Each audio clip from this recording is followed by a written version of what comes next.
What's up, YouTube? Welcome back for another division prediction video. Today we got the AFC North division where we will be predicting where each team finished from first to last. And stay tuned for the rest of the division prediction videos. And once the season starts, we'll do the weekly pick'em videos where we will be predicting who wins each and every game. And once college football starts, we'll be doing some college pick'ems as well. So let's get started with the AFC North. All right. The AFC North division. This is a pretty stacked division and also a pretty competitive division. But the Bengals have been able to finish on top the last few years. And when you look at this division compared to the other divisions, they have one of the better combined win-loss ratio, where they sit at 38 wins, 29 losses, with one unfinished game between the Bengals and the Bills, that famous game. And just looking at all the teams, every team improved from last year, and I wouldn't be surprised if this division ends with two wildcard teams. But we'll even see. It'll be even more competitive this year. And they're also known for the rivalries, so this should be a pretty entertaining division. Winning the AFC North division, we got the Bengals, of course. Obviously, they haven't done much to change this team. The only big difference they made was bringing in Orlando Brown, which kind of just helped one of their bigger problems in the team, which was the offensive line. The offensive line has been an issue in years past, but with the addition of Orlando Brown and them continuing developing Jonah Williams, the tackle spot should be at least good. And you need those guys to protect your franchise quarterback. They have their superstar quarterback, Joe Burrow, who's arguably a top 3 quarterback, but unfortunately he did injure his calf during training camp, so we'll see how much time he misses. He is questionable to be ready by the start of the season, but nevertheless, they're still a good team overall. Now, if you look at their weapons, they have the superstar wideout in Jamar Chase, and partnered up by T. Higgins and Tyler Boyd. That's pretty good starting 3 for weapons. They also have depth. They have some wide receivers under them who are pretty solid, and the rush game is still led by Joe Mixon. So overall, as a complete offense, they should repeat as a top 10 offense again. But we'll see. We'll see when Joe Burrow will come back and if he's able to remain healthy, which is the big question with the offense. But as they did improve the O-line, I am banking on Joe Burrow staying healthy this season. As for the defense, they ranked 23rd in pass yards allowed per game, which was a weakness of theirs last season. But they also ranked 7th in rush yards allowed per game, which was one of their strengths and helped them get stops on defense. But if you focus on the secondary, they seem to pretty much completely reset their secondary as they let guys go, such as Eli Apple, Jesse Bates, Von Bell. 3 starters in that secondary are now gone. But they still have an underrated vet in Awuzie, who is a corner there. And they're letting the younger guys play now, such as Dax Hill and newly drafted DJ Turner, which I believe are Michigan guys. So we'll see how they're able to improve that secondary.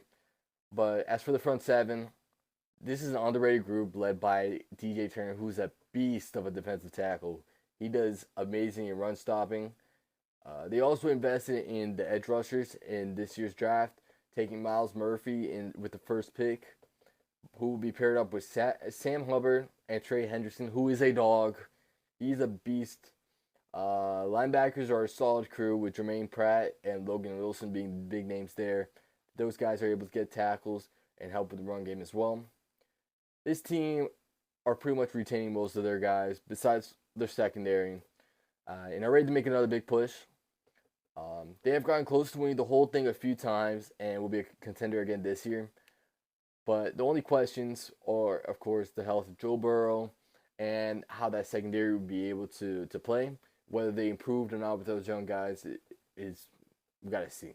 So, yeah, we got the Bengals at first. They're a complete team, and that's why I picked them at first. In second place of this division, we got the Baltimore Ravens. Now, a key factor to this team is whether or not Lamar can stay healthy. Last year, when he was healthy and playing, the Ravens were playing great football. But as soon as he went down, they finished the season 2-3. And with Tyler Huntley, of course, he was a serviceable backup. He was able to get them to the playoffs and compete in that wild card spot and almost upset the Bengals. Now, if Lamar was playing, he would have for sure been more dangerous. It might have even upset the Bengals, but who knows? Tyler Hunt is a serviceable backup, and he should be a good one. One of the concerns that arose last year was weapons. And what did they do to address that? They signed OBJ and drafted Zay Flowers. Now, I think those two will be great and paired up with Rashad Bateman, and that one should be good receiving help for Lamar. And they still have their safety blanket in tight end Mark Andrews, who's arguably the second best tight end in this league. Now, looking at that, their offensive line is still good, so that should help Lamar's. But another concern of mine was the rushing attack. The question with that is, will J.K. Dobbins return to play like he did before he got injured? But even if not, they have running back depth and a solid line, so whoever's back there, the run game should still be pretty solid.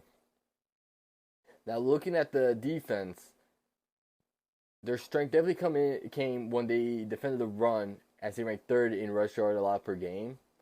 But a weakness arose as they struggled with cornerback depth, which got them to 26th best in pass yards allowed per game. So, with that in mind, they let Marcus Peter walk, and they signed Rock Ya-Sin and Trayvon Mullins to add to that cornerback room. They still have pretty solid safeties. They still have Kyle Hamilton, who's still developing and could be a pretty good safety. As for the front seven, they pretty much retained the same unit from last year. They added some depth to the draft. So just looking at this team, they have the second best quarterback, which is a big factor in why I have them in second. The defense is still pretty solid. The edge rushers are still developing. They're young defense, and I can just see them improving year by year. The defense can be dangerous. So I definitely believe the defense could be top 10. Again, it would all come down for the success of this team if Lamar Jackson can stay healthy, as well as his weapons. But overall, this team's pretty balanced and is able to compete for this division. I think they will compete for this division. They will be close. And if not, they'll be able to get a wild card spot. Especially in the AFC, that'll be tough to get a wild card spot, but we'll see for sure. Next, we got the Cleveland Browns. Now, last year, they did have a weird season where Deshaun Watson did miss half of the first part of the season. But that was his first year with the team, and now that he has a full offseason to train with the team, I personally think he's going to play a lot better this year. Now, they also have arguably the best running back in the league, in Nick Chubb, behind a really good offensive line. Now, the only concern with the rushing game is the backups, as this preseason has shown some of the backups do have some fumbling concerns.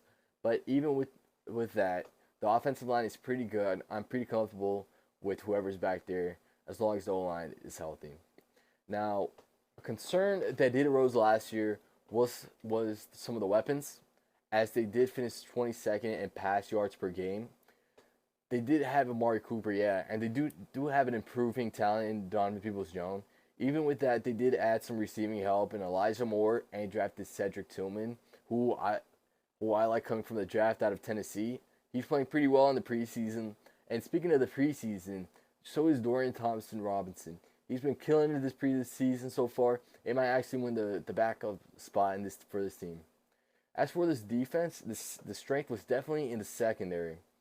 Now, they didn't do much to add to the secondary. They did add Juan Thornhill, a safety from Kansas City Chiefs, and they did rank 6th in...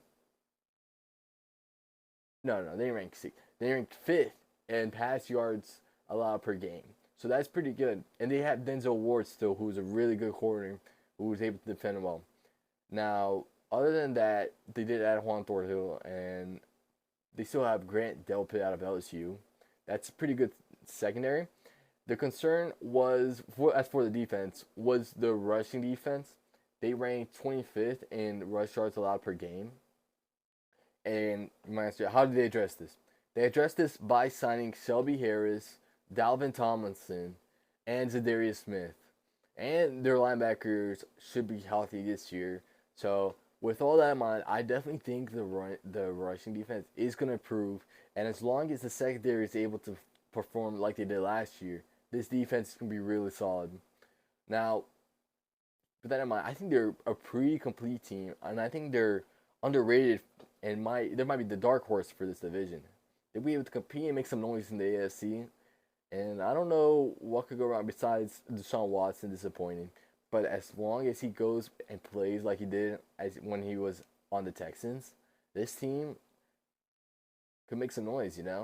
They're the dark horse for sure. In last, in the AFC North Division, we have the Pittsburgh Steelers. Now, the Steelers kept their non-losing streak alive by going 9-8 last year, which was able to get them third in the division. And this team is still led by Kenny Pickett, and he's entering his sophomore year in the NFL, so it's reasonable to expect him to improve. Now, they still have Najee Harris as the lead back this year, and what might help him to play better this year than he did last year was the investment the Steelers made on the offensive line. They drafted a tackle in Broderick Jones from Georgia, and they also signed Sumalu from free agency. And what also is going to help Kenny Pickett is they have weapons. They have Deontay Johnson and George Pickens. I'm a big believer in George Pickens, and as I have drafted him in multiple fantasy leagues, I think he will have a breakout season this year. And they also did sign Allen Robinson. I forgot about that. So the receiving core is pretty good. So I definitely think that they'll improve from last year. As last year, they were 23rd in total offensive yards in the whole league. So it's reasonable for them to do even better, especially in the passing game. The running game, we'll see what Najee Harris will bring, but I definitely think he might come back as well. Now, looking at defense, they always have a good defense, it seems like. But they have a ridiculous defensive line with Hayward, Ogunjobi, Highsmith, and of course TJ Watt. The pass rusher duo is probably one of the best in the league. And they also upgraded a linebacker by signing Cole Holcomb and Landon Roberts. And the area where this team struggled was the secondary, which is kind of hard to say they struggled when they led the league last year in interceptions. They had 20 total interceptions last year, but they still had a negative turnover differential. So with that in mind, with the improvement in the offense, I think that'll be a positive thing. They'll make more turnovers and cause less or they'll make more turnovers and give the ball away less. But still, I can't help to worry about the secondary as they rely on rookie corner Joey Porter Jr., who seems to be struggling at camp. But you can't really take away things from preseason or camp yet. We'll see how he plays in the actual game. But they also did sign Patrick Peterson, who is an aging vet. He might not have same speed and skills like he did in his prime, but he could still contribute in the secondary. Now, like I said, it's tough to compete with teams that have the likes of Joe Burrow, Lamar Jackson, Deshaun Watson, which is why I had them last. But it does help when you have a crazy good defensive line and Fitzpatrick carrying the back end.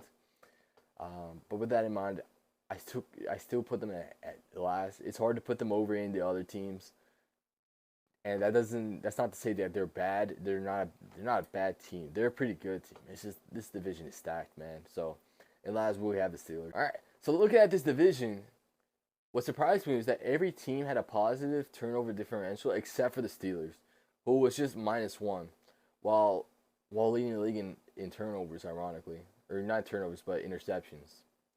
Which goes to show that defenses in this league, or in this division, is no joke. Honestly, I can see any team finishing from like second to last, but I'm pretty solid with the Bengals winning the division. But I had a tough time picking the second, third, and fourth team because the Steelers, I was tough putting them in last because they're still a good team, but I couldn't put them over the Browns or the Ravens. They all have good coaching. We'll still see from the Browns. If their coach is going to be good or not, because it's only his third year. This is a very difficult division to predict. The Bengals will be competing for the AFC, the conference, while the other three will be competing for a wild card spot. I wouldn't be surprised if they have 2 wild card teams on this division. But with that in mind, the wild card for the AFC is going to be a tough one to compete for. There's so many good teams in this conference. So we'll see what goes on. Well, that's the AFC North Division. Thank you for watching the video. Don't forget to like and subscribe to the channel for all the rest of the division prediction videos. And actually comment down below what you think will happen in this division. Alright, see you next time. Peace.